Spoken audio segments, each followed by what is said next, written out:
Assalamualaikum warahmatullahi wabarakatuh. Baik, di sini saya akan menjelaskan mata kuliah Creative Writing pada meeting ke-10, yaitu yang akan kita bahas itu tentang poetry analysis. Poetry analysis adalah kegiatan menganalisis atau memeriksa unsur-unsur penyusun sebuah puisi secara terpisah untuk memahami makna karya secara keseluruhan. Melalui analisis puisi, pembaca dapat membuka lapisan-lapisan makna yang tersembunyi di dalam puisi tersebut, di dalam lirik tersebut, menangkap keindahan bahasa, serta memahami pesan, emosi, dan teknik sastra yang digunakan oleh penyair. Tujuan analisis ini adalah agar pembaca mampu menikmati puisi lebih mendalam, baik untuk kesenangan pribadi atau untuk kajian ilmiah atau mungkin keperluan pendidikan lainnya. Nah, selanjutnya itu dalam menganalisis puisi, kita pertama-tama harus menganalisis judulnya. Langkah pertama dalam menganalisis puisi adalah membaca dan menafsirkan judulnya. Judul sering memberikan petunjuk awal tentang tema, suasana, atau subjek puisinya dengan memperkirakan topik atau pesan yang mungkin muncul berdasarkan judulnya. Pembaca memiliki gambaran awal sebelum masuk ke isi puisi. Prediksi tersebut kemudian dibandingkan dengan isi-isi puisinya untuk melihat apakah judul memberikan gambaran yang cukup kuat, cukup akurat untuk sebuah puisi tersebut. Yang selanjutnya itu mencari bahasa figuratifnya atau look for figurative language. Bahasa figuratif adalah bahasa yang tidak digunakan secara literal, melainkan untuk memberi makna yang lebih dalam, lebih indah, dan lebih imajinatif. Dalam analisis puisi, pembaca harus memperhatikan berbagai gaya bahasa seperti simile, metafora, hiperbola, personifikasi, simbolisme, aliterasi, dan imagery. Setiap gaya bahasa memiliki fungsi-fungsi tertentu untuk memperkuat suasana, menambah kejelasan gambar, atau mungkin menyampaikan emosi secara lebih kuat di dalam puisi tersebut. Selanjutnya itu bahasa figuratif adalah penggunaan bahasa yang menyimpang dari literal untuk menciptakan efek-efek yang lebih kaya, menarik, dan imajinatif. Penulis fiksi dan penyair menggunakan bahasa figuratif untuk menyampaikan ide kompleks yang mungkin akan membuat puisi lebih hidup dan menggugah pikiran pembaca. Dengan gaya bahasa ini, tulisan menjadi lebih dramatis, kreatif, dan penuh warna dibandingkan bahasa-bahasa literal yang hanya menyampaikan sebuah fakta langsung. Jenis-jenis figurative language itu yang pertama ada simile atau perumpamaan. Simile adalah gaya bahasa yang membandingkan dua hal berbeda menggunakan kata like atau as. Tujuannya adalah membantu membaca memahami sesuatu melalui perbandingan yang lebih jelas. Misalnya, the cat sat like a king. Perbandingan tersebut membuat pembaca membayangkan sikap santai dan berkuasa seperti raja. Yang kedua yaitu metafor atau metafora. Metafora juga membandingkan dua hal yang berbeda namun tidak menggunakan like atau as. Pembaca harus memahami hubungan abstrak antara dua hal tersebut. Contohnya, time is money. Metafora ini menyiratkan bahwa waktu adalah sumber berharga yang tidak boleh disia-siakan. Yang selanjutnya itu hiperbola.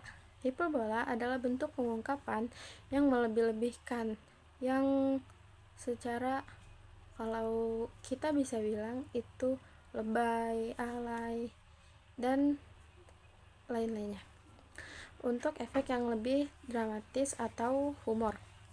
Contohnya, I would die for you. Itu kalimat yang tidak literal, tetapi menunjukkan intensitas rasa sayang. Yang keempat itu personifikasi. Personifikasi memberi sifat manusia pada benda mati atau makhluk non manusia. Misalnya, the sun greeted me. Matahari diberi aksi manusia, yaitu menyapa, untuk memberikan gambaran yang lebih hidup. Yang kelima yaitu synecdoche. Synecdoche menggunakan bagian mewakili keseluruhan atau sebaliknya. Contoh, a set of wheels untuk menyebut mobil, bagian wheels mewakili keseluruhan kendaraan. Yang keenam yaitu onomatopeia.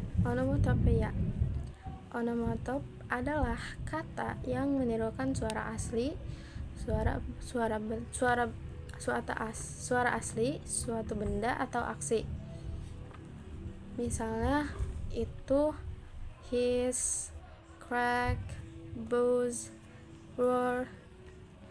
Penggunaan onomotop ini membuat deskripsi lebih nyata dan lebih hidup. Yang ketujuh yaitu allusion atau alusi. Alusi adalah referensi terhadap tokoh, tempat, peristiwa, atau karya-karya lainnya. Contohnya, we've entered a garden of Eden. Frasa tersebut merujuk pada tempat dalam kitab suci dan memberikan makna tertentu tanpa dijelaskan secara langsung kepada pembaca. Yang kedelapan yaitu idiom. Idiom adalah ungkapan non-literal yang maknanya tidak bisa ditebak dari kata-katanya. Contohnya, he stole her thunder. Artinya adalah ia mengambil perhatian atau pujian seseorang, bukan mencuri petir secara harfiah. Yang kesembilan yaitu alliteration. Alliteration itu adalah pengulangan bunyi awal pada beberapa kata dalam satu baris. Contohnya, weak, which. Aliterasi membantu membangun suasana atau ritme-ritme yang kuat dalam sebuah puisi. Yang selanjutnya itu adalah identifying the types of poem. Yang pertama itu acrostic, adalah puisi yang huruf awal setiap barisnya membentuk sebuah kata atau frasa yang mewakili tema puisi. Kata tersebut bisa berupa nama orang, ucapan selamat, atau tema-tema tertentu. Puisi akrostik tidak memiliki aturan rima yang khusus, sehingga lebih mudah untuk dibuat. Yang kedua yaitu balad. Balad adalah puisi yang menyerupai lagu dan umumnya bercerita tentang cinta atau kisah-kisah yang mistis. Balad biasanya memiliki repetisi atau refrain seperti dalam lagu. Karena bersifat naratif, puisi ini biasanya mudah diingat dan bernada musikal. Yang ketiga yaitu imagery. Imagery itu adalah puisi yang menekankan pada penciptaan gambaran yang kuat melalui panca indera. Penyair yang fokus pada imagery disebut imagist. Puisi ini bertujuan membuat pembaca merasakan, melihat, mencium, atau mendengar suasana seolah-olah hadir dalam puisi tersebut. Nah, selanjutnya itu tentang tema. Tema adalah pesan utama yang ingin disampaikan penyair melalui puisi. Tema menjawab pertanyaan, apa yang ingin penulis katakan tentang kehidupannya, atau tema bisa berupa cinta, kehilangan, harapan, alam, dan perjuangan, dan sebagainya. Nah, selanjutnya itu tone atau nada puisi. Nada puisi adalah sikap penyair atau pembicara dalam puisi terhadap subjeknya. Nada bisa bahagia, sedih, marah, lembut, agresif, misterius, dan lain-lain. Dalam satu puisi, nada dapat berubah-ubah seiring perkembangan perasaan atau situasi yang disampaikan penyair. Baik, di sini saya akan menjelaskan tugas analisis puisi yang berjudul Driven by Edgar Allan Poe. Once you spent a midnight dreary, while I pondered weak and weary, over many a quiet and curious, follow of forgotten love, while I nodded, nearly napping. Suddenly, there came a tapping, as of someone gently rapping at my chamber door. There's some visitor, I muttered, tapping at my chamber door. Only this and nothing more. Ah, distinctly, I remember. I remember it was in the black December, and each separate dying ember wrought its gas upon the floor. Eagerly, I wished the morrow vainly. I had sought to borrow from my books. Sarkris of sorrow, sorrow for the last Lenore, for the rare and radiant maiden womb the angels name Lenore, nameless here for evermore. And the silken, sad, and curtain rustling of each purple curtain thrilled me, filled me with fantastic terror never felt before. So that now, to still the beating of my heart, I stood repeating this some visitor entreating entrance at my chamber door, some late visitor entreating entrance at my chamber door. Did it and nothing more.